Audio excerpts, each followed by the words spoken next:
राष्ट्रपति चुनाव में विपक्षी उम्मीदवार यशवंत सिन्हा ने भरा नामांकन। राहुल गांधी, शरद पवार, अखिलेश यादव समेत विपक्ष के कई नेता रहे मौजूद।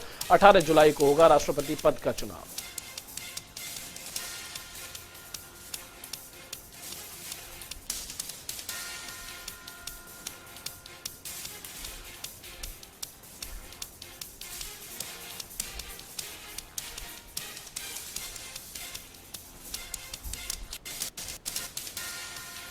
महाराष्ट्र के सियासी संकट में सुप्रीम कोर्ट की एंट्री।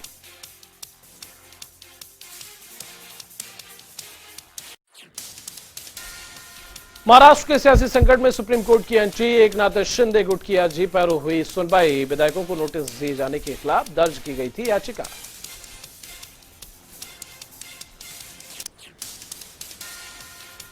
शिंदे को सुप्रीम कोर्ट से मिली बड़ी राहत। कोर्ट ने 11 जुलाई तक डिप्टी स्पीकर के नोटिस पर लगाई रोक।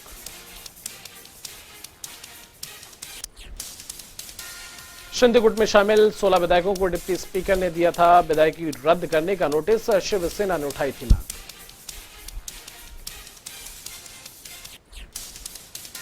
शिंदे गुट का शिवसेना पर पलटवार। उद्धव के समर्थित विधायकों को अयोग्य घोषित करने की उठाएंगे मांग। कानूनी रणनीति की कर रहे हैं तैयारी। शिंदे गुट जल्द ही कर सकता है एमबीए सरकार से समर्थन वापस लेने की घोषणा। राज्यपाल भगत सिंह कोश्यारी से संपर्क करने में जुटा गुट।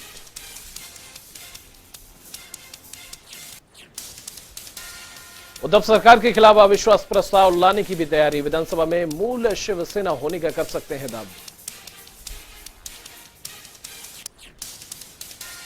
बगावत के बीच जनता से समर्थन जुटाने में लगी शिवसेना। आज शाम महाराष्ट्र के गोवंडी में रैली करेंगे सीएम उद्धव ठाकरे।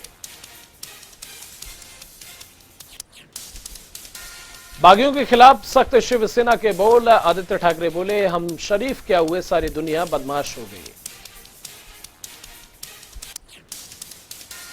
बागी नेताओं पर संजय राउत ने दिया विवादित बयान। बोले, गुवाहाटी में जो 40 विधायक हैं वो जिंदा लाश हैं, उनका शव आएगा वापस, विधानसभा में होगा पोस्टमार्टम।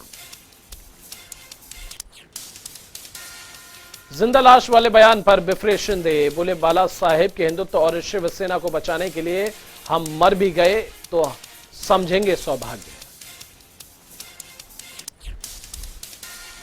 गुवाहाटी में पहुंचे शिवसेना के एक और विधायक उदय सावंत आदित्य ठाकरे के माने जाते हैं करीबी। अब बागी विधायकों की संख्या बढ़कर हुई 48।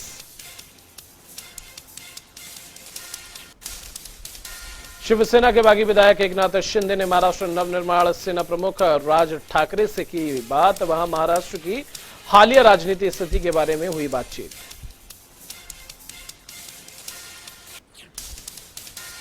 बीजेपी नेता कैलाश विजयवर्गीय का बयान। सियासी संकट को बताया शिवसेना की आपसी लड़ाई। वहीं उद्धव ठाकरे पर भी कसा तंज।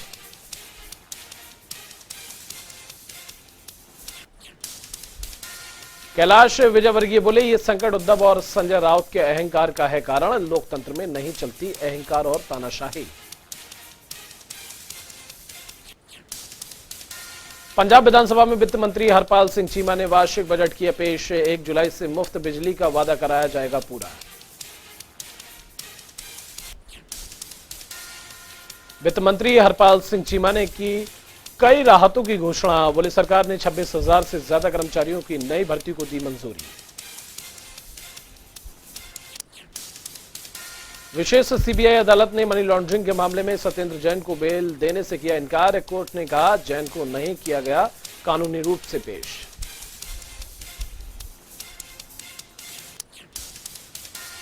स्वास्थ्य कारणों से अस्पताल में भर्ती हैं सत्येंद्र जैन। कोर्ट में नहीं हो पाए पेश। कोर्ट ने ईडी को वीसी के जरिए पेश करने के दिया आदेश। भारत सरकार ने केंद्रीय प्रत्यक्ष कर बोर्ड के नए अध्यक्ष किए नियुक्त। आईआरएस नितिन गुप्ता संभालेंगे केंद्रीय प्रत्यक्ष कर बोर्ड के अध्यक्ष का पदभार।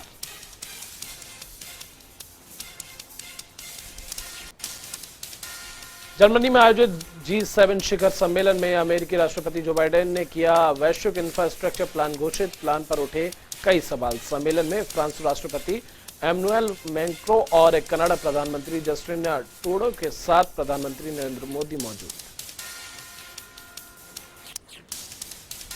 पटना विश्वविद्यालय के सभी छात्रावासों में बिहार पुलिस की छापेमारी। पटेल छात्रावास से बरामद हुआ बारूद। पुलिस ने मौके से हिरासत में लिए कुछ युवक। उज्जैन में 21 वर्षीय लक्षिका डागर बनी मध्य प्रदेश की पहली कम उम्र की सरपंच। बोली, गांव में अच्छा विकास करने की है इच्छा, सभी की समस्याओं का सुलझाने की उम्मीद।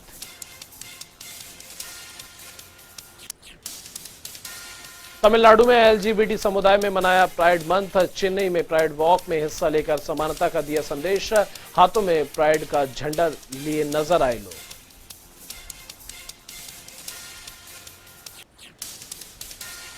राजस्थान के जयपुर में मानवता की मिसाल, पक्षियों के रहने के लिए बनाया गया 6 मंजिला अपार्टमेंट। छोटे फ्लैट में 2000 पक्षी कर सकते हैं निवेश।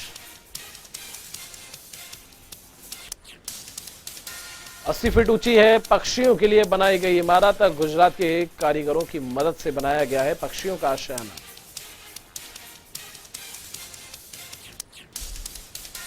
जम्मू कश्मीर के डोडा में सुरक्षा बलों ने स्थानीय आतंकवादी को किया गिरफ्तार। दहशतगर्द के पास से चीनी पिस्तौल और 2 मैगजीन हुई बरामद।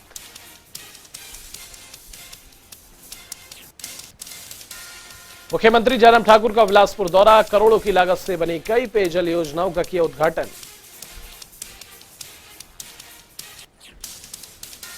हिमाचल में चल रही बयानबाजियों में कूदे उद्योग मंत्री विक्रम सिंह ठाकुर। नेता प्रतिपक्ष पर निशाना साधते हुए उन्हें मर्यादा में रहकर और संयमित बयानबाजी करने का दे डाले परामर्श।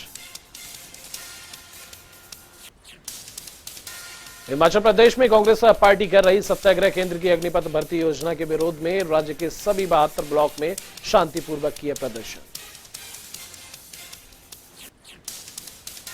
हिमाचल प्रदेश में 10वीं कक्षा के परिणाम का छात्रों को और करना होगा इंतजार। हिमाचल स्कूल शिक्षा बोर्ड नहीं करेगी आज 10वीं कक्षा का रिजल्ट घोषित।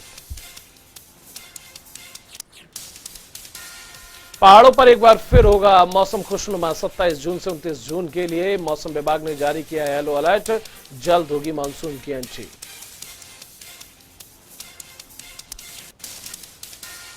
दुनिया में अब तक करीब 54 करोड़ 67 लाख हुए कोरोना के केस। 52 करोड़ 23 लाख से ज्यादा लोग हुए रिकवर। वहीं मौतों का आंकड़ा 63 लाख 46 हजार से ज्यादा।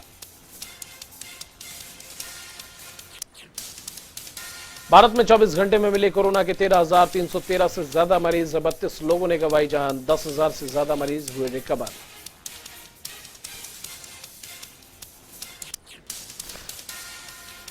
भारत में 4 करोड़ 33 लाख से ज्यादा हुए कोरोना के केस। 4 करोड़ 27 लाख से ज्यादा मरीज अब ठीक होकर घर लौटे। मौतों का आंकड़ा 5,25,000 के पार। दिल्ली में 24 घंटे के भीतर मिले 928 नए मामले और 3 मरीज की मौत। कुल मामले 19,25,000 के पार। वहीं कुल एक्टिव केसों की संख्या 5,000 से ज्यादा। महाराष्ट्र में 24 घंटे में मिले 3,260 से ज्यादा नए मामले। कुल संक्रमितों की संख्या 79,45,000 के पार। कुल एक्टिव केसों की संख्या 24,639। हरियाणा में 24 घंटे में मिले 527 कोरोना के नए मरीज। कुल मामले 10,11,000 के पार। एक्टिव केसों की संख्या 2,000 के पार। वहीं मौतों का आंकड़ा 10,620 के पार। हिमाचल में 24 घंटे में मिले कोरोना के 40 नए केस। कुल मामले 2,85,000 के पार। एक्टिव केसों की संख्या 213 और मौतों का आंकड़ा 4,137। यूपी में 24 घंटे के भीतर कोरोना के 678 नए केस आए सामने। कुल संक्रमण का आंकड़ा 20,86,000 से ज्यादा।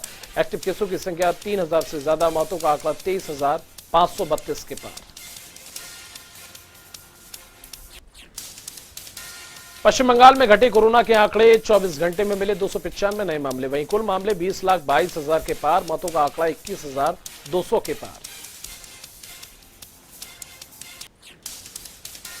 बिहार में बड़े कोरोना के मामले। 24 घंटे में मिले 126 नए मरीज। कुल मामले 8,32,000 से ज्यादा। वहीं मौतों का आंकड़ा 12,250 से ज्यादा। देश में कोरोना के खिलाफ वैक्सीनेशन अभियान जारी। 1,96 करोड़ के पार वैक्सीनेशन का आंकड़ा।